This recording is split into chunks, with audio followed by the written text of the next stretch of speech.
Welcome back, everyone. Next up, we have ASP Isotopes. It trades on the NASDAQ under the symbol ASPI and is an advanced materials company dedicated to the development of technology and processes designed to produce isotopes used in multiple industries. They have an exclusive license to use proprietary technology, the aerodynamic separation process, for the production, distribution, marketing, and sale of all isotopes.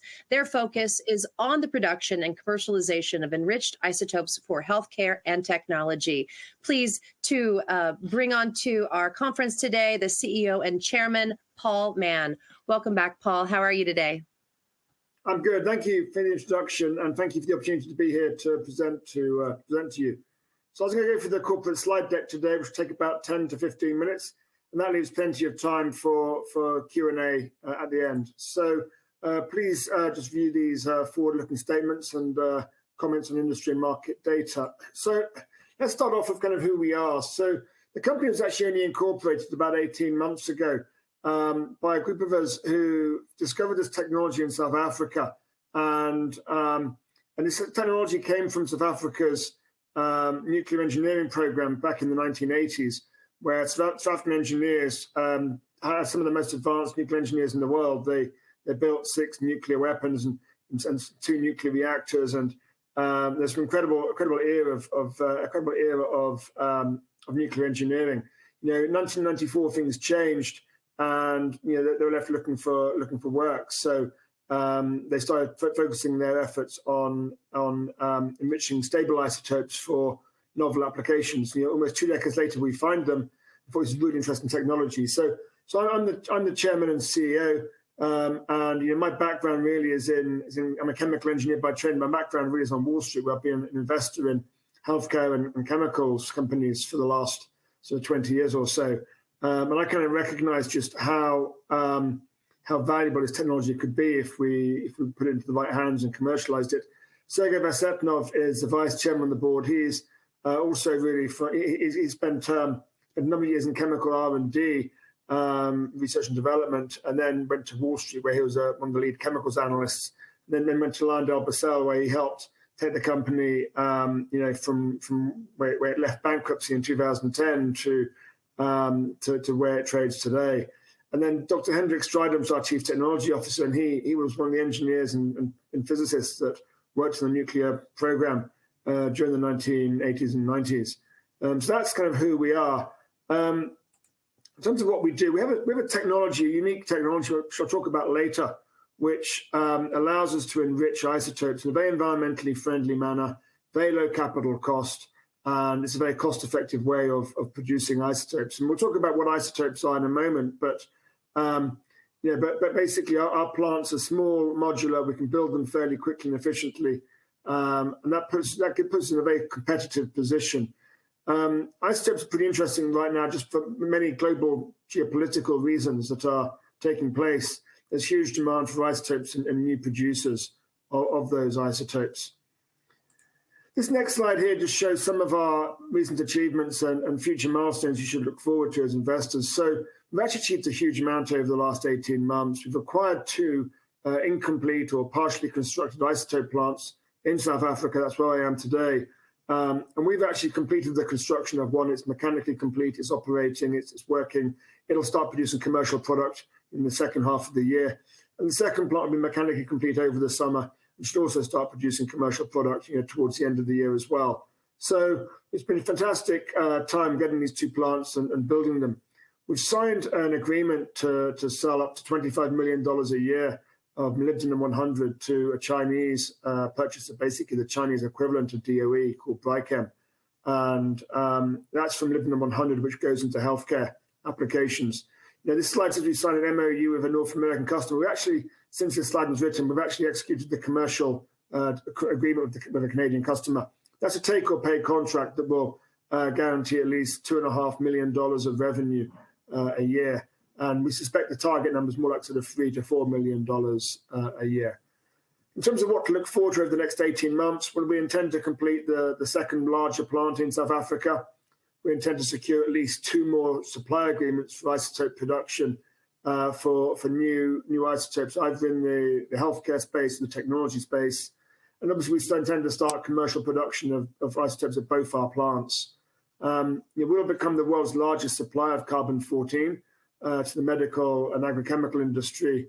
And then the plan is to start building bigger plants elsewhere in the world where it's benefit from cheap and renewable energy. And obviously, the goal of any company is to become cash flow generation and cash flow positive. So most people ask me, what are isotopes? And essentially, isotopes are two elements that are chemically the same. They're the same element, but they have a different number of neutrons inside the nucleus. So you can't separate isotopes using chemical methods. You have to use physical methods. And we spin these particles very fast, and we separate them according to their weight. So if you look at the diagram here, this pile of M&Ms, you can separate the orange ones, the green ones, and the blue ones just by sight. But by taste, you probably can't taste the difference. And so we aim to enrich them just by weight. And when you take a bag of sand, a bag of silicon, that's probably going to cost you $1 a kilo. But when we've enriched it to the silicon-28 isotope, that sells for about $600,000 a kilo. So what we do is we turn something that's a pretty basic commodity into something that's highly engineered and highly specialized for very specific customers. In the case of carbon-14, I give you a bag of a kilo of carbon, say charcoal, that's probably 50 cents to $1 a kilo. When we've enriched it to carbon-14, it's $24 million a kilo. So again, these are very specialized, very special products that certain customers want and certain customers need. And that's what we do, is we enrich them.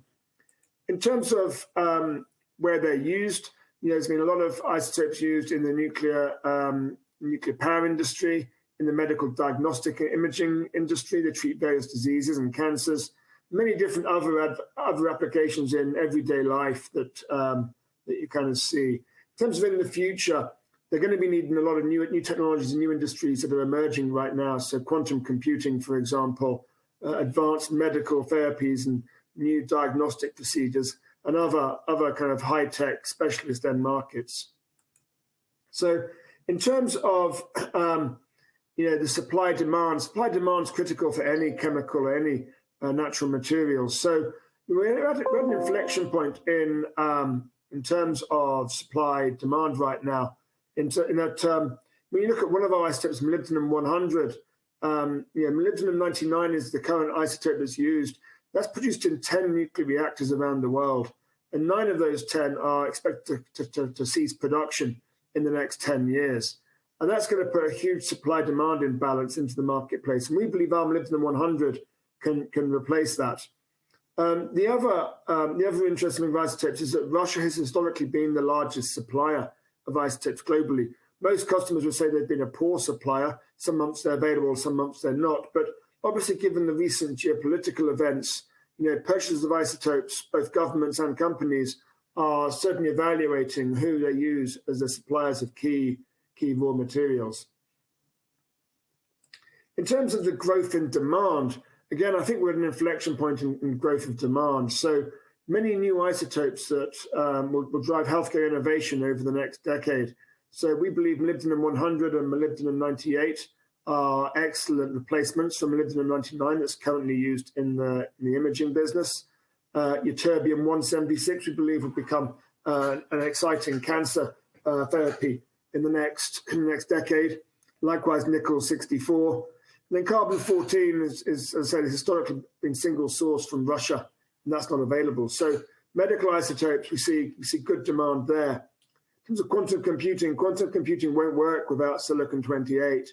And we're probably the only Western supplier of silicon-28 that can enrich silane up to the kind of 99.99%, which is where quantum computing companies are going to need it. And then in terms of energy production, in order to meet climate goals in the next decade, we're going to have to see new nuclear reactors, a new form of uranium being produced. Then lithium-6 and deuterium are going to enable nuclear fusion. And then chlorine-37 is going to be needed for molten salt reactors. So a lot of new usage for isotopes with no real Western or domestic producers of these isotopes today. This map here just shows the isotopes that are of interest. You see there'll be 4 isotopes commercially available by the end of this year. And we've got many more in our pipeline that we intend to intend to launch in the future. So how does our technology work? Well, a traditional centrifuge spins the tube very quickly, and that creates a vortex inside the tube, and the heavier atoms go to the outside, the lighter ones go to the inside. We actually keep the tube stationary, and we spin the gas inside the tube extremely fast. The gas actually approaches the speed of sound. And then we don't allow the gas to escape very easily, and it goes through various nozzles and flow directors, and that allows us to enrich isotopes. And this is interesting because there's no moving parts except the compressor. All we're doing is compressing a gas and moving it through particular angles and particular geometries and what have you, and that allows us to enrich isotopes. It means our plants are much cheaper, much quicker to build, they're much smaller, and they're very effective at producing small volumes of highly priced, very valuable isotopes. So in terms of intellectual property and barriers to entry, we don't have any patents on our process per se. We probably wouldn't be allowed to get any patents on our process. We're controlled by the Non-Proliferation Council and the International Atomic Energy Agency. And so security is extremely tight around our plants, and so that's kind of what we use for protection of this process. So now I'll talk about some of the isotopes we're going to be producing soon. So carbon-14 will be our first commercial isotope. There you can see our carbon-14 plant. That was commissioned back in March of this year. We're ready to start enriching carbon-14 as soon as our feedstock arrives. Actually, it should be during the second half of the year. Historically, Russia has been the sole supplier of carbon-14 to the world. Since March of 2022, there hasn't been any carbon-14 available. Companies are in desperate need of a new supply of carbon-14. And this is a product that's used in drug development, agrochemical development, for creation of new agrochemicals. It's used as a tracer during the development of these drugs. People like sort of Pfizer and Eli Lilly and Syngenta, Sigma Aldrich, they're kind of the customers for this type of product. So we've signed a definitive supply agreement with a Canadian customer. It's a tolling agreement. They will supply the feedstock. We'll enrich it. We'll send it back to them. We'll charge a good price for that. That's worth, it's a take-or-pay agreement with a minimum contract of $2.5 million a year. We expect to produce sort of more like $3 to $4 million per year. And so that's a great contract for us to have. And you can see there a picture of the plant. This is not a big plant, but this will produce the entire world's supply of carbon-14. Moly-100 is a much bigger opportunity. So the Moly-99 market today is about a $3.5 billion global market.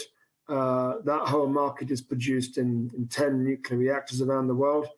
9 of those 10 reactors will shut down during the next, or expected to shut down during the next 10 years. Radio imaging uses a lot of Moly-99 to produce a product called technetium-99. And that's the most commonly used radioactive isotope in diagnostics. It's 40 million scans a year done that uses this product. Moly-99 decays at, it halves in value every 2.5 days. Our Moly-100 is shelf stable. It allows customers to keep inventory at their facility and turn it into the finished product close to where it's going to get used. So we feel there's a huge opportunity here. We've signed a 25-year supply agreement with BRIChem, which is the Beijing Research Institute of Chemical Engineering and Metallurgy. That's for up to $27 million in revenues per year, and that should start towards the end of this year as well. So that's another great product we intend to produce fairly soon. And then silicon-28 is the final product. We've actually produced silicon-28 already. We actually produced silicon-28 in our previous carbon plant. Only small gram quantities at fairly low levels of enrichment, but we're likely going to build a much bigger commercial silicon-28 plant that will allow semiconductor companies to use highly enriched silicon-28 for advanced microchips, microprocessors, and allow quantum computing. When you remove the silicon-29 and 20 and 30 isotope, the conductivity of silicon goes up hundreds of fold, which is why it's useful. One of the isotopes we get asked most about is uranium. Uranium is becoming interesting again for investors. Really, there's an obvious supply-demand imbalance right now. That that's probably not unlikely to change anytime soon. I think people have realized that the only way to meet climate goals of 2050 is to increase the amount of nuclear power in the world. Many countries are focusing on increasing the amount of nuclear power. Russia is responsible for about 40% of enriched uranium in the world. The United States currently imports 95% of its uranium requirements, and clearly people are questioning how sensible that reliance on external forces is. We believe the future to nuclear power is the SMR. I think probably most people in the nuclear world do as well. SMR is a small modular reactor. These are kind of reactors that are much cheaper, much smaller to build, allows you to power a city anywhere in the world with energy at sort of 4 cents per kilowatt hour. Many countries now that are reliant on coal and oil and other expensive hydrocarbons, this will make a real difference to their lives and to their environmental footprint as well. The problem with SMR, and the DOE spent about $4.5 billion incentivizing these companies to build these plants, and the first one should go into production and use around the end of the decade. The problem for these nuclear reactors is that they require a different form of enriched uranium, a product called HALEU. It's enriched to a much higher level, up to 19.75%. And currently there is no Western or domestic producer of HALEU. So a lot of these plants have been delayed because of a lack of fuel to go in them. This slide just goes through some of the other isotopes where we've received commercial interest from customers, and we're talking to them. Zinc-68, which will become important in radiodiagnostics, ytterbium-176, chlorine-37, and lithium-6 are all isotopes we're capable of producing that could have a profound effect on the world over the next 10, 20 years. So it's a few concluding remarks. We have a proven and proprietary technology platform. It's very environmentally friendly, very cost-effective way of producing important isotopes. Our first plant is operational. Construction of the second plant should complete at some point in the second half of the year over the summer, and both plants should enter commercial production during the second half of the year. And that should drive substantial amounts of free cash flow for the company. And so I'll stop there and take any questions. Great job, Paul. Okay, we do have some questions for you. Starting with Kim Bird's question, she wants you to explain the thought behind your lithium-100 supplementing demand due to plant closures, and what isotopes is that replacing, and how will you gain the customers?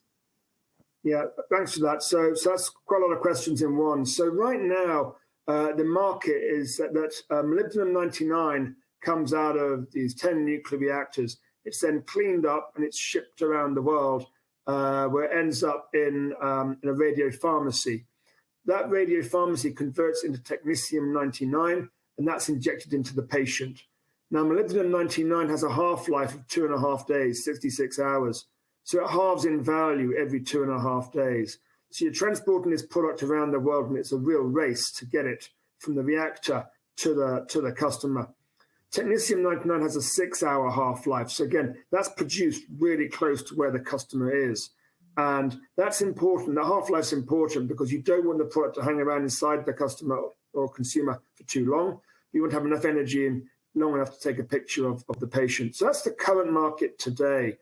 Molybdenum-100 can be converted directly into technetium-99 using something called a cyclotron. Most radio pharmacies have cyclotrons. We hit the Moly-100 with a proton, and a neutron gets thrown off, or 2 neutrons get thrown off, and it converts into technetium-99. That's an easy process to do. It's approved already in Canada, these processes. We'd expect other countries to approve that during the next sort of several years or so. There are other ways of also using molybdenum-100. You can convert it into Moly-99 in a linear accelerator. There are a few of those around the world as well. And we're talking to customers for both types of approach. So hopefully that answers your question. Another question along the same lines from William G. Working with isotopes for lithium specifically, who is your market for this? So lithium isn't an isotope we're enriching right now, but it's one we expect to enrich in the future. So lithium has two isotopes, lithium-6 and lithium-7. Lithium-7 is used in nuclear reactors today to help control the pH of the coolant water that's in the reactor. Lithium-6 we expect to be used in nuclear fusion in decades to come. The nuclear fusion industry will require tons of lithium-6, and obviously these reactors right now are still experimental, but as they proceed, we'd expect them to become commercial in the next decade or so. Rod Castro wants to know, are there any limitations to your centrifuge that you have to compensate for? So limitations we have to compensate for. So we use a bit more energy than a cyclotron would use. So a traditional centrifuge would use. But it's not a huge. It doesn't make us commercially uncompetitive. It's just slightly more energy. And obviously, if we go to a location with cheap energy, it becomes much less of an issue. So I'd say that's the only downfall that we have. But obviously, our capital cost to produce, building a plant, the speed to build a plant, the number of people we need to operate the plant, the reliability of the plant, vast improvements there. And Peter Dams wants you to talk a little bit about your competition. Who is your competition? Where are they based? So we're probably the only non-government enricher of isotopes using centrifuges and dual-use technology. This is a highly regulated, highly controlled industry. So, today, I would say our competitors are companies like Urenco, Orano, Rosatom, and then the China Nuclear Corporation. They're basically the main competitors today. But most of those companies are focused much more on uranium and large, thousands of ton operations, rather than producing kilogram quantities of highly enriched, highly valuable, very specialist materials. And Kurt wants you to talk about your cost to produce versus those overseas working with this similar technology. Yeah, we believe we're highly competitive. I can't really give any numbers. But we have interest in our current isotopes about 4.5 times as much as we have capacity, and we could fill all of that if we needed to. And then when we talk to other companies, cost doesn't appear to be a problem. The pricing is not a problem here. Paul Padilla says your loss from operations is up 400% from the same period, 2022. So can you explain where the money was spent and how it will benefit the future of the company? Yeah, so we're building 2 plants right now, and we were building 2 plants last quarter. We're finishing one now. One is in production. So obviously, while we're building those plants out, we don't have any revenues. It's just costs, and the costs should come down quite a lot over the next little while in terms of our capex and our spend. In terms of our cash burn, we spend about $3.5 million a year in terms of operating expenses, which I think is pretty low for a NASDAQ listed chemicals company. And so we're pretty lean and mean. Paul also wants to know, are you able to sustain this burn? And do you see this increasing going forward? So in terms of our operating expenses, they should stay the same, about sort of $3.5 to $4 million a year, and that's going to kind of stay there. In terms of our capex will drop dramatically in the second half of the year because we'll completed both the plants. So in terms of our total cash spend will come down in the second half of the year. In terms of our financial position, we just raised $5 million in March. We finished the first quarter with $5 million of cash on our balance sheet. We've got no debt, and so we are talking to a number of potential debt providers. We've got a lot of assets in the rest of the world you'd finance using leases. They haven't really been available to us in South Africa until now, and so chances are we'll get some debt on our balance sheet, which will also increase our cash position and our cash runway. And Tony Estrada wants to know, how does the supply agreement you recently announced affect your cash flow moving forward? Is there a big hole in the market for the demand of carbon-14? Yeah, so as I said earlier, there is no supply of carbon-14 right now. It used to be supplied by Rosatom, which is the Russian Atomic Energy Agency. So we understand that there's significant demand for it. It's a tolling agreement, so all we do is we enrich it and our Canadian customer supplies us with feedstock. We enrich it and send it back to them. And sometimes how it will affect our cash position. Obviously, that'll start bringing in substantial amounts of free cash flow into the company. And so that's an important contract for us. And Peter Dams wants to know, how many shares does management own? We own about sort of 45% of the company. And Lou Daniels says, you seem to have a superior product. Is this a matter of educating the market to boost sales? So we haven't made a single external sales call to a customer since we started the company. And we've probably sold out both our plants multiple times over. So, all those interest has been driven by reverse inquiries and customers coming to us. So in terms of educating the market, most people who want to use us know who we are, and so I think the market will be accepting our products pretty quickly. And Chris Anderson says your cash is up substantially from the same quarter last year. Is this from fundraising in the market? Yeah, so we raised $5 million in March. And so that obviously added to our balance sheet strength at the end of the first quarter. Great. We have a few questions I'm going to combine concerning growth. Fred asks, when do you expect the 2 to 3 million in revenue to begin? And at what rate will that grow over the following reporting periods? Yeah, so the Canadian contract, the carbon contract is just one of many contracts we expect to have, bringing in cash flow to the company next year. So that should start, around the end of this year, and it'll be a quarterly run rate of a quarterly run rate through the year, and then we expect to have other contracts as well. And Orlando Hammond says, mentioned revenue coming in. Besides this source, what other channels do you have of rev? Yeah, so we've got a very big plant and we haven't really announced contracts for yet. We're talking to a number of potential customers. So I'd expect to announce contracts for that plant in the next, say, sort of 3 months or so. And then maybe we can give some guidance to the street as to what to expect in 2024 from a revenue standpoint. And Jim Brown wants to know, what is your strategy for growth concerning customers, geographic growth, and product expansion? Yeah, so we'd expect to sell out both of our first 2 plants in 2024. So in order to expand, we need to build a 3rd plant and a 4th plant, and that will likely be in a different location to South Africa. A location with cheap renewable energy. And so we'll like to until 2024, 2025, that kind of time frame.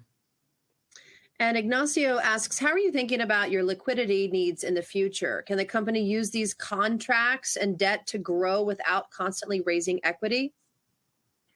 Yeah, obviously my goal is to raise as little equity as possible. So our goal is to use these contracts and debt to grow the company. That's exactly what the goal is. And Peter Dams says, because so much of the competition is government controlled, is there an open competition? So right now there are 2 other non-government companies trying to enrich isotopes. The first is Centrus Energy, and the second is Silex Systems in Australia. They should both be able to enrich isotopes, by the end of the decade, that kind of time frame. Okay, and Paul, do you have any closing remarks for us? No, so thanks ever so much for your interest and the questions today. It's been great to present to you. Hopefully, please keep watching our website and for news updates. And hopefully we'll have a lot of exciting news for you over the next several months. Wonderful. Well, it's been a joy speaking with you, and we look forward to talking with you again in the near future. Thank you. Have a good day. All right, you too. All right, everyone, stay with us. We'll be right back with our next presenter.